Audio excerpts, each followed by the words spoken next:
DeWitt has a mindset that I learned from him many years ago about there is more than one right answer. And he uses that and applies it to creativity, to connecting with others, to collaboration. DeWitt, talk to us about there is more than one right answer. That line seems so simple, but I think it's the key to creativity. There are Okay. 1,000 ways to come at any challenge to find that extraordinary view. It's very clear if you're a photographer, especially in the age of digital. I can go out and take 1,000 pictures of a tree or waves or the sky or a person, and it costs me nothing. I just, I can just keep filling cards up forever with images. And is there one best one? Well, there might be one best one that I choose today, but there are thousands of best ones. And as a photographer, you learned very early that you don't walk out and go, click, got it, I'm done. You take a lot of pictures and then you go and you review them. Well, if you let that sink into your psyche about the way you face the world, then we don't face the world that way. We face the world with one right answer. Yeah. Why? Because before we graduate from college, we get something like 2,000 multiple choice tests that give us A, B, C, or D, and you can't answer part of A and a little of D, or maybe C today and D tomorrow. You have one right answer. If you don't get it right, you're wrong. That's not how life works. So if you are, I just can't easily, and way before I spoke about any of this stuff, I would just think, well, there's got to be another right answer. There's got to be another way of doing this. This can't be the only way.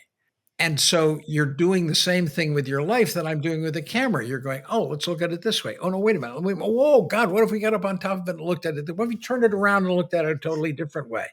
That's a mindset that I have. And now my kids have. I watch them do it, and it thrills me of not having just one right answer. That's really a very difficult place to work from. So it came easily to me as my photography, but I think it's the key to creativity. And I think creativity is the key to living a full and wonderful life. So when I've done my speaking, I've tried to take the things that I find essential and make them really simple. Because if they're too complicated, you don't bring them back on a day-to-day basis. Mm-mm. If I can Yeah. say, wait a minute, DeWitt, there's more than one right answer. Okay, I know where to move, right? So I want to keep those little nuggets in my mind because otherwise the world just gets too damn complicated. Mhm.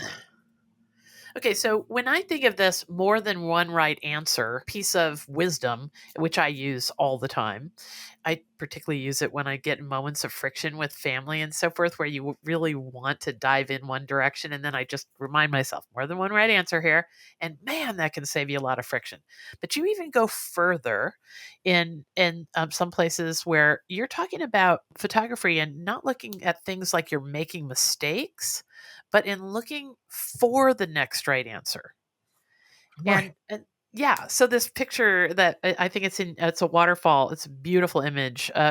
Is it Yosemite Falls, Yes. where it's just this cascade of water coming out of stone, and then this tiny little evergreen tree in the bottom corner, which is a stunning image all on its own. But then you just reframed it, and you focused on just the powerful water behind that tree, and it's another stunning version. That's another right answer. So talk to us about how reframing things can you can use these same sort of Well, okay. photography So analogies. first of all, you've got to believe that there's more than one right answer. And many people, when I do seminars and stuff, and I ask them, and they really go inside and ask themselves, do they believe that? They go, no, I don't. I believe there's a set of rules somewhere, and somebody has the answer, and I have to find it, the answer. Yeah. And they begin to see how limiting that is in terms of being flexible and being creative. Okay, so starting by understanding that you can accept a belief that there's more than one right answer, and then to begin to say comfortably and easily to look for it. Now, you look for one, you look for another, that may be not the right one. It may not. You may have gone backwards, but you just keep. It's so easy for me with that analogy of my camera to just be looking at all the different ways that I can look at a specific thing and see more than one right answers. Now you begin to say, okay, where are we going? I want to solve this problem now. So you begin to say, what's right with this? Of the answers I have, what's the essence of it? And then you begin to say, how can I enhance that and get rid of everything else? So you're saying not what's wrong with it. You're saying, how can I make it better? And that's, you say, no, you're saying the same thing to it. No, I'm not. One of them is about the negative, and that's what you're going to look at. What's wrong with this picture rather than what's right with it, and how can I make that better? And that's a huge shift in the way you look at the world. It's a difference between scarcity and abundance.